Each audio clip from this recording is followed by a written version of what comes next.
forth in a document just a couple of weeks ago is that they're already implementing the Global Digital Health Certification Network. They're building the network, even though the amendments, primarily from the European Union, where they want a vaccine certificate, a prophylaxis certificate, a testing certificate, and a recovery certificate, along with traveler locator forms and passenger health declaration forms. All of this system is being built out. As Alex said, states have voluntary systems, that people can opt in. They're tricking people into believing that it's for your convenience. Well, let me tell you, it's not going to be very convenient when you find yourself, welded shut in your apartment complex because, you ate too much beef or you said the wrong thing on Facebook. This is not for your convenience. This is not about health. This is a control grid. So push back on it in every way, shape, or form. And, this may drive the conversation in a different direction. But I think ultimately, among all of these other organizations, the WEF, the UN, and the WHO, behind it is the Bank for International Settlements. This is ultimately going to be controlled. The bigger problem, as much as I've been focused on the WHO, the big problem is when they come up and say, oh, look, we just put $10 on your global digital, your central bank digital currency account. People are going to go, oh, great, I've got free money. Let me go try out my new account. It's not just getting your palm read when you walk into an Amazon food store or, an eye scan or whatever it may be. All of these things are going to lock people into a digital prison unlike any gulag we've ever seen in history. Scary thought there. We're going to take a quick break here and come back for a few final thoughts. Feudalist system, as he described it. And he actually explained very clearly that the apex of the system, which is the term he used, was going to be the Bank for International Settlements, which he described as a private central bank for the world's central banks based in Basel, Switzerland. And he also pointed out that these central banks of the world were largely privately owned entities. So it's hard to overstate the significance of the central bank digital currency to this agenda. Once you have your digital ID and once cash is eliminated, and the very same people pushing for the digital ID are the people pushing for the abolishing of cash. Once you have that system in place, they make life essentially impossible for anyone who doesn't want to participate in it. That's the real threat, right? Because a lot of people, if they understood the big picture, they would be inclined to resist. But when they realize they won't be able to interact with society, having a job would be impossible. Going to the grocery store would be impossible if you refuse to participate in this system. That's what is so incredibly dangerous. And so I agree with the other panelists. This needs to be resisted in every possible way. And one very good avenue to do that is at the state level. I, of course, live in Florida. Our governor, our legislature are already working on legislation to ban central bank digital currencies. I've spoken with legislators across the country who are working on similar efforts. Actually, right early on during the COVID pandemic, our government here in Florida banned vaccine passports. And that's the kind of action we need. Most states in America are actually controlled by ostensible Republicans. And Republicans, if you read their party platform, claim to oppose all of these sorts of intrusive, privacy-shredding, freedom-shredding policy agendas.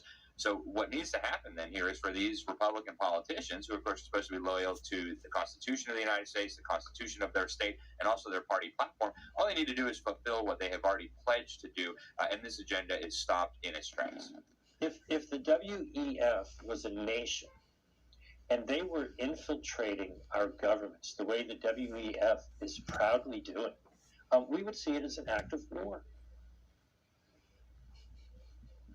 Yep. Yeah, no, I agree. Technology, it's kind of a double-edged sword. So technology can be used to advance an authoritarian surveillance state, but there's also technological tools, whether it's money, in the form of Bitcoin, a free market currency, or communications tool like Signal, or a privacy tool like Tor.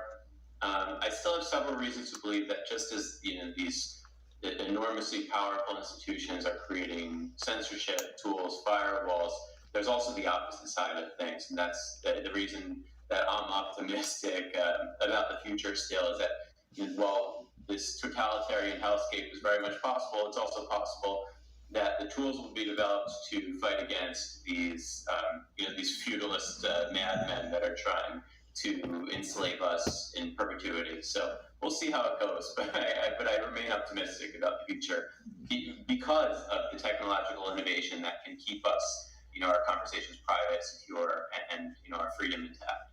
Well, that's great to hear that hopeful tone. All right, Jordan, James, Alex, thank you so much. It's been a great discussion. We really appreciated having you on. Thanks for having me. He came out on top with regards especially to the Trumpisms that we all wanted to hear. The MAGA movement now is in love with it. If enough people see these clips, and that's the question, if enough people see this, Vivek will overtake DeSantis in the polls. Well, Doug, to your point, I think we agree there. I want to pull up some sound and get everybody's reaction to it. It's STOT 10 on our production side. If we could pull that up and get your reaction on the other end. If former President Trump is convicted in a court of law, would you still support him as your party's choice? Please raise your hand if you would.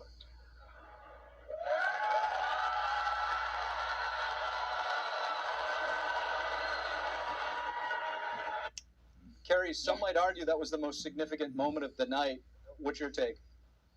Well, so I'm on the press list for a number of campaigns, and the Vivek Ramaswamy campaign sent out a tweet noting that Ron DeSantis waited and looked and glanced over at what was Vivek doing.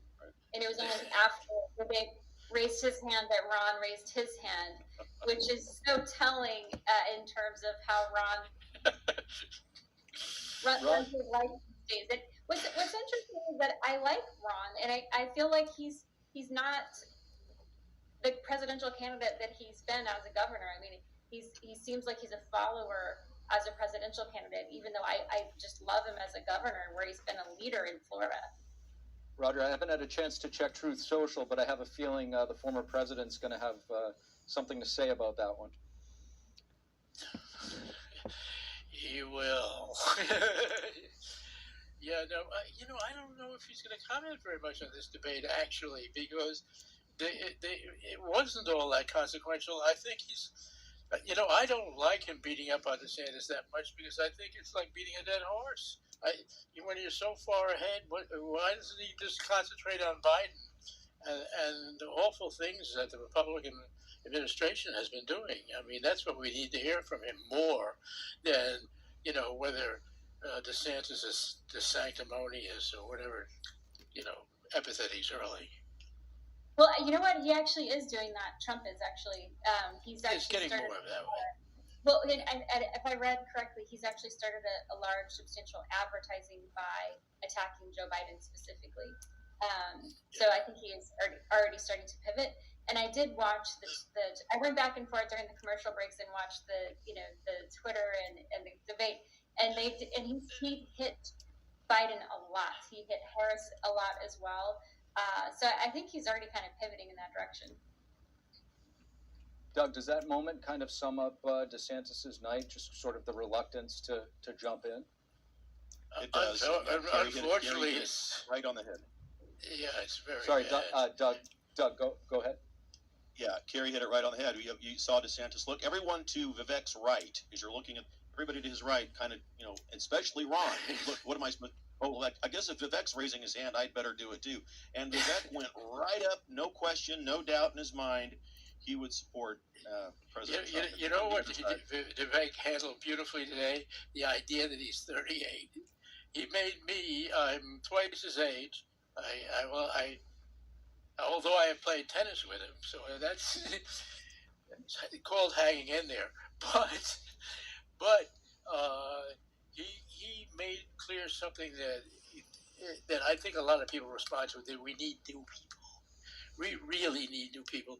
And the other thing that is forgotten in all this is that, Thomas Jefferson was, I think, 32 when he wrote the Declaration, and Alexander Hamilton was 21 when he signed the Constitution.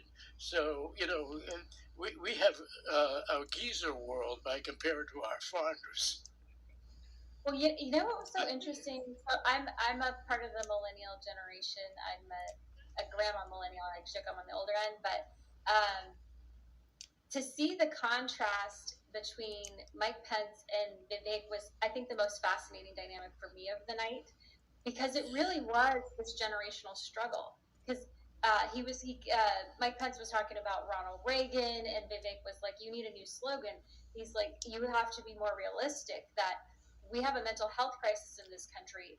Not all is well in America. We actually have a crisis of meaning." And I agree with Vivek. As much as I love Ronald Reagan and as much as I honor his legacy, I thought it was so fascinating, this sort of intergenerational struggle.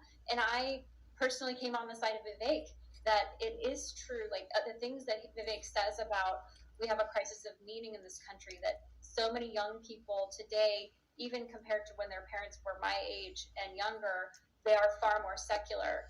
And it's going in the wrong direction, that we're replacing God with things that are, the created instead of the creator, even though our founding documents talk about that we get our inalienable rights from the creator. So I think Vivek understands what's happening at a much more visceral level in terms of the generational shift that Mike Pence doesn't understand. We actually have there's some a sound. point But Pence is extreme in that way. But I just want to say to you, Steve, you've got a constellation of three people here who will absolutely agree with each other. Normally in these shows, you need to get someone who doesn't agree. I think it's funny to see, but that's, what that tells me is actually when three people who don't know each other agree on something like this, maybe we're close to the truth. That's an excellent point, Roger. I do have some sound from an exchange with Vivek and Pence. Let's play that sound. I mean, look, Joe Biden has weakened this country at home and abroad. Now is not the time for on-the-job training. And Doug? Yeah, so what we have in Vivek has now positioned himself to be the image of the founding father. Young, youthful, an outsider coming in, an entrepreneur, somebody who's made his way in the real world, exactly what every one of the founding fathers did. They did not have experience in government when they set about creating this great experiment of our republic. They had no experience in any of that. So for Pence, who's been a lifelong politician, and everybody else on the stage who's been these lifelong politicians, to criticize Vivek on this makes no sense. Pence is a loser through and through. He has no chance to win the nomination. He has no chance to extend any kind of role in the cabinet of whoever the next president may be. And Vivek, I think, has now a brilliant position. He's young, he's youthful, he's exactly what, and he says things that we all want to hear. He had a great line with climate change. It's the greatest myth perpetuated upon mankind. The only other thing I could have said was COVID. But he says those kinds of things out loud. All of us are hungry to hear that kind of truth, and he won on those points.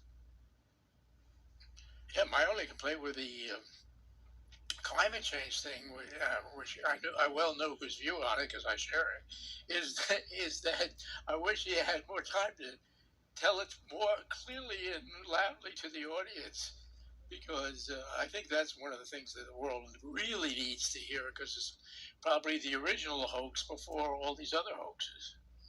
And one of the things I was disappointed that wasn't brought up was Robert F. Kennedy Jr. They could have segued him into this. He is a contender, and he's polling in a significant fashion, and they didn't bring him up. I think that was a mistake. I think he should have been brought up. And from what I'm hearing, I didn't watch it, and I haven't seen it yet. Not even Tucker and Trump mentioned Robert F. Kennedy Jr. So I don't know why that is, but not a good move. He's a contender. Okay, well, you want some disagreement? I'm going to disagree with you. I don't like RFK. I like him on COVID. He not everything he says, but I like that he calls out the medical establishment for all of the horrific just shutdowns and the mindless masking and stifling the truth about the origins of COVID. So he's raising a lot of important questions in the Democrat Party, and so I'm glad he's doing that.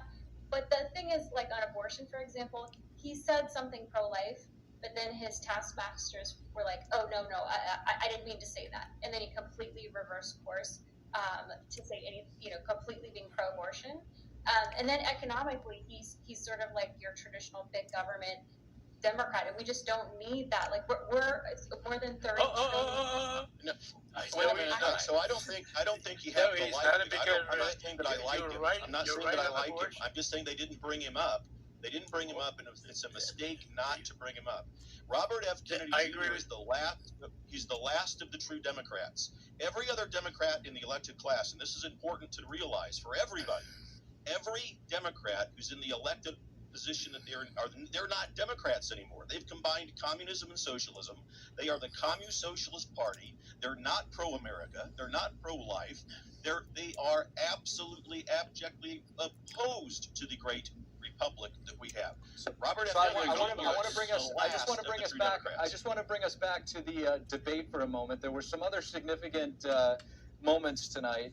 Ron DeSantis, governor of Florida, he did have one, and I want to play that sound for you guys. As your president, I will never let the deep state bureaucrats lock you down. You don't take somebody like Fauci and coddle him. You bring Fauci in, you sit him down, and you say, Anthony, you are fired. Carrie, did that resonate? It seemed like it was a canned line. I mean, yes, I agree with it, but I don't think it broke through because here's my take on Ron. His leaked little playbook, I think he was so embarrassed by that leak. It was like he put himself in a box because he was worried if he went too aggressive on anybody on stage, then they would bring up that handbook. So that was part of why I think he boxed himself in. And it seemed like that was like the one line where he felt like he could be aggressive. So it's a good line, but it was obviously so rehearsed that it didn't really land that well for me.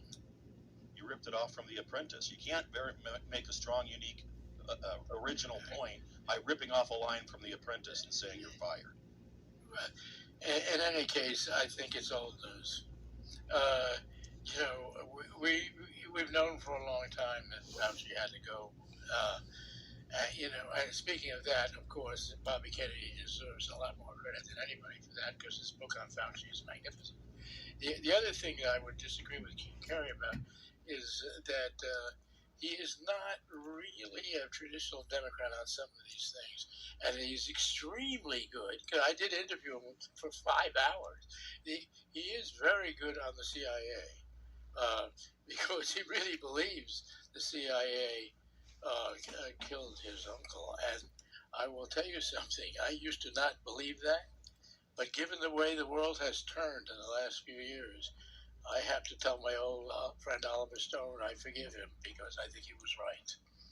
Carrie, were you surprised at the way Vivek was able to kind of consolidate all of the, the conversation and almost shift a lot of the discussion at the debate?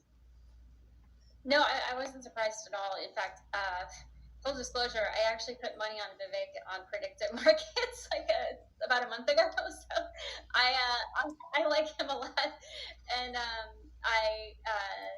so I was not surprised at all because I just going back to what I was saying earlier, like I think he really is channeling something on a deeper level than the superficial,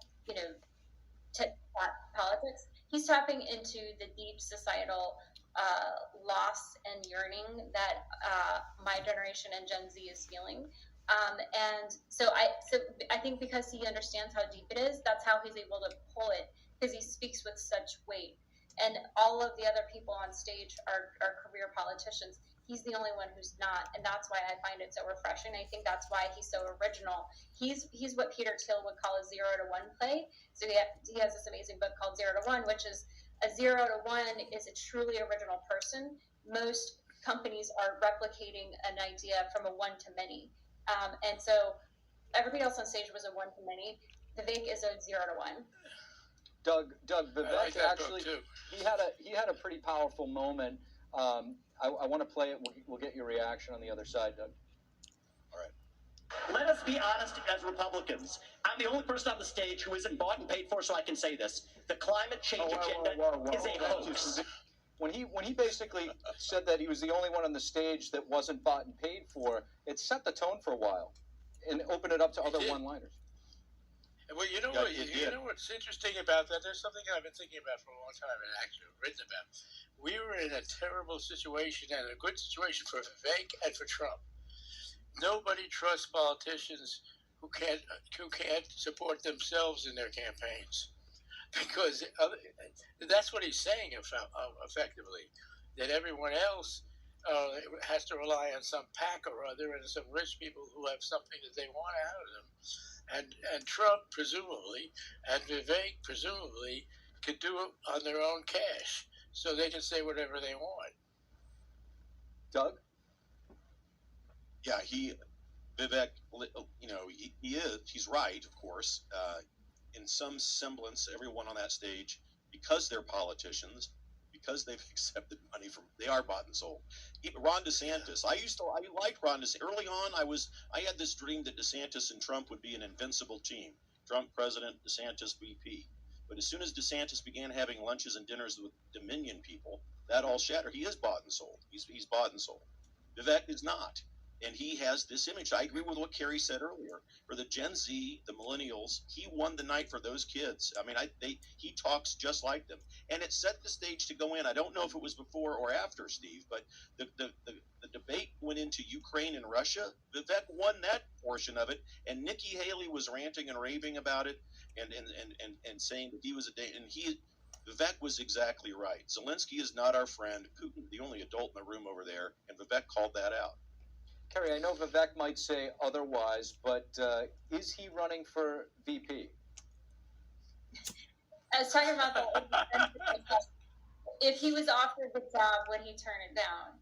And I'm like, in what universe would anybody turn that down? Like, you're one heartbeat away from the presidency, and you're 38 years old. To me, it wouldn't be rational for him to turn that down.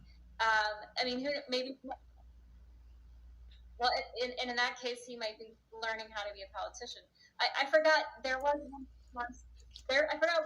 one person on stage who was not a career politician, which was Doug Burgum, but he was like a non-factor. I thought maybe because it was clever what he did with basically buying his presence on stage, which was to the point earlier on, not having to be reliant on other people. So in that respect, he wasn't bought and sold. In fact, he actually incentivized, I think, through a very creative entrepreneurial way to get on stage. But I don't think it made any difference. I think he just was, and he built a company himself, so he could have been he could have had a breakout moment, but I knew once he, broke his leg the day before that he just didn't have good judgment, so I wasn't expecting much. One thing about Vivek, and I think Chris Christie was a bit prophetic at the beginning of the debate, is that he called Vivek the skinny kid who reminded him of Barack Obama. And Vivek just might turn out to be the Republican version of Barack Obama. I think Chris Christie was a bit accidentally prophetic there. Yes. Oh, I forgot. Boy, is Christie angry. His hatred for Trump is practically pathological. It's beyond rational in any way. So Trump must have insulted him in some way he just couldn't handle.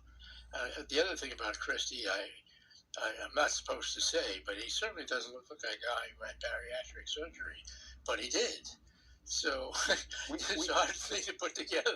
We have the sound. We have the sound that Doug just referenced from the debate. Let's play it. I've had enough already tonight of a guy who sounds like ChatGPT standing up here. The last person in one of these debates, Brett, who stood in the middle of the stage and said, "What's a skinny guy with an odd last name doing up here?" was Barack Obama, and I'm afraid we're dealing with the same type of amateur standing on stage tonight. Maybe it can't. I was watching this guy, I think it was NBC, MSNBC, something here, just late last night saying, "Oh, nobody's going to watch Donald Trump and Tucker Carlson." Newsflash. This is a genius marketing move by Tucker Carlson and Donald Trump. They're going to step on the Republican debate. Look, they're going to get millions of views. They're going to crush Fox News. The 8 people debating over on Fox News are going to get almost no attention. And Donald Trump is going to hog the ratings along with Tucker Carlson and say, "Look, Fox, you put your money in the wrong place." That's what's going to happen, folks. We're going to look at the numbers tomorrow as soon as we have them, telling you. everything that Donald Trump is doing is a brilliant marketing move. And for Tucker, obviously not too intimidated by Murdoch and his family, because they're going right out after Fox News. So we'll have complete a breakdown of all of it. We'll have some coverage of the debate. I'm sure there'll be some fiery conversation between DeSantis and Ramaswamy and whatever else. But the real story tonight, I believe, is going to be Tucker and Trump dominating the ratings again.